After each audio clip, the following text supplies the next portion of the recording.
మాటలతో కాదు, మన లాంటి వాళ్ళతో కాదు, ఆయనకి చెప్పేది ఇది.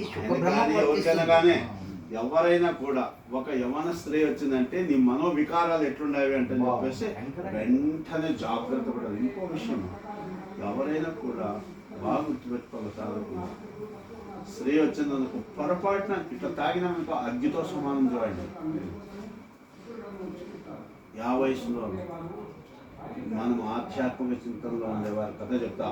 తర్వాత గృహశాస్త్రంలో 50 సంవత్సరాలు పైబడిన తర్వాత స్త్రీ తన భార్యను కూడా తల్లిగా చూసుకున్నామా అనే ప్రశ్న అందరూ ఒకసారి వేసుకుందామా? లేదండి, ఊరిగా మాటలు కాదు, అది మాటలు కాదు, చెప్పేది 100 కాదు 1,00,000 చెప్పచ్చు. నీ ఆచరణ ఎట్లుంది అంటే, ఇప్పుడు నీకు స్త్రీని చూసినావు, నీ భార్యనే చూసినావు, ఇంకా ఈమె ఇంక వద్దు, ఇంకా మనకు ఈ ప్రాపంచిక విషయభోగాలని చెప్పేసి మనము తల్లిగా భావించుకొని అమ్మతో భావించుకున్నా ఉన్నారా అనే ప్రశ్న వేసుకోండి. తర్వాత మళ్ళీ వేదాంతం అంతా తర్వాత చెప్పుకోండి. ఏమనుకుంటా, ఇదే అధికార లక్షణం అంటే, అది అధికార లక్షణం. రామకృష్ణ మాట అంటాడు, కామిని కాంచనలు ఎవరైతే లేకుండా చేసుకుంటారో అతను దేవుడు అవుతాడు నాయన అని చెప్పేస్తున్నారు. అవును, అది ఇంకా ఎప్పుడైతే నీ భావన ఇంకా పైనుంచి చూడద్దు, కింద నుంచి చూడద్దు. ఈమె నా చెల్లెలు, నా బిడ్డ, నా తల్లి. కాము గెలవచ్చు, కాలారి కావచ్చు, మృత్యు జయము కలిగి నెరవచ్చు. ఆడవారు చూపట అంపరంగల మీద వశము కాదు త్రిపుర వైరికైనా. సాక్షాత్ విష్ణుమూర్తికే కాదు, మనలాంటి వాళ్ళు, మనలాంటి వాళ్ళని ప్రశ్న వేసుకొని మళ్ళీ ఏమన్నా తప్ప దారి పట్టుకోకపోతే అడ్డుదారి నేననేది కానీ నువ్వు ఆచరించు ఫస్ట్. ఇప్పుడు మా రామదాస్ ఏం చేశారు, మేము వచ్చేతనే కదా, మనము అంటే కుచేలునికి శ్రీకృష్ణ పరమాత్మ అంటే వాళ్ళంతటి వాళ్ళు మమ్మల్ని, నీకెవరు అంతటి వాళ్ళు కావాలనే కదా భాగవతం చదివేది. మనం అంతటి వాళ్ళం కాదు, కాళ్ళు గడగతాడు మాకంటారు. నీకు కాదు రామదాస్, నీలో ఉండేది మళ్ళీ నీవన్నట్టు. నాకు నేను ఇట్లా పాయింట్లన్నీ లెస్, నేను అప్పుడే పాయింట్ అవుట్ చేస్తుంటామంటే ప్రతి వారిలో కూడా. ఇవి ఎందుకో కానీ అక్కడెక్కడెక్కడెక్కడ సంకుచిత భావాలతో చక్కని అవి వచ్చేస్తామట. అవి రాకూడదు అంటే మొదట ఆచరణ ప్రధానమైనటువంటిది. ఎవరైనా సరే కానీ ఇంకోటి కానీ. ఇప్పుడు మేము 48 ఏళ్ళలోనే మేము బ్రహ్మచర్యాలు పాటిస్తాం.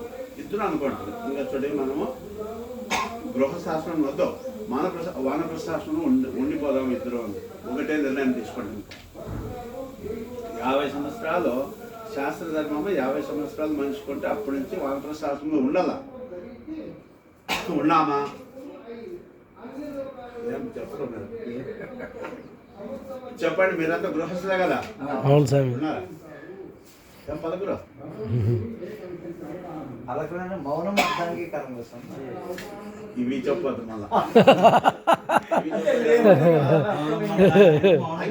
లేదని చెప్పాక అంగీకారమా అంటే ఒప్పుకున్నట్లనే మీరు ఉన్నారనే మేము ఇప్పుడు మళ్ళా.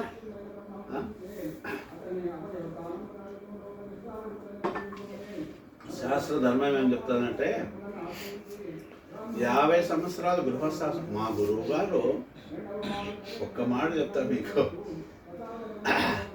మేము ఆశ్రమానికి వెళ్ళేవాళ్ళము దాదాపు ఒక 82 నుంచి అనుకో. మా గురువుగారి ఆశ్రమంలో అమ్మవారి ఆరాధన అనుకో, తర్వాత దేవి నవరాత్రులు అనుకో, గురు పౌర్ణమి అనుకో వెళ్తుంటాం. 35-40 సంవత్సరాల నుంచి మాట చెప్తున్నాం, సేవ చేసుకుంటూ ఉంటాం. అప్పుడు మేమంతా 5 రోజులు, వారము, 10 రోజులు, 15 రోజులు అంటాడు మాట. కార్యక్రమం అయిపోతేనే పోయే సంవత్సరం ఉంటాను. పోతాం ఉంటుంది. ఇంట్లో ఏం పెట్టినారు నేను అంతా అట్లా అంటే అని చెప్పేసి మళ్ళా అట్లా వచ్చి అంతా ఇట్లా నిలబడి ఉంటే స్వామి ఇట్లా నిలబడి మీరు మనుషులైనా అని చెప్పినామంట. మీరు మనుషులైనా అని చెప్పినాం. ప్రతి గృహస్థుడు 10-12 ఏళ్ళు బిడ్డలు అయితేనే మీరు బ్రహ్మచర్యాన్ని పాటించాలి. మీరు మనుషులైన పశువుల కింద హీనంగా బ్రతుకుతారు మీరు అంటే చెప్పేసి మమ్మల్ని తిట్టడానికి మాకు అవింది మనసులో వచ్చిపోయినా గుర్తుపెట్టుకోండి. నిజము, వాస్తవం కదా. శాస్త్రం ఏం చెప్తారంటే 12 ఏళ్ళు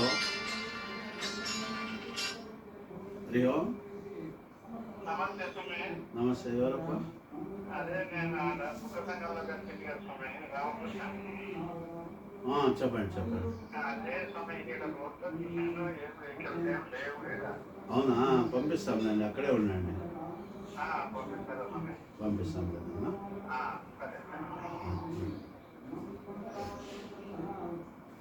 50 సంవత్సరాల్లో గృహస్థాశ్రమాన్ని ఉండాలనేది మలయాళ స్వామి వారు గృహస్థాశ్రమ ధర్మములని. నేను ఏదైనా ఒక సద్గ్రంథం చదివినానంటే కొంతలో కొంత ఆచరించకపోతే ఆ గ్రంథం చదివి నిష్ప్రయోజనం అనే నా ధ్యేయం అన్నమాట.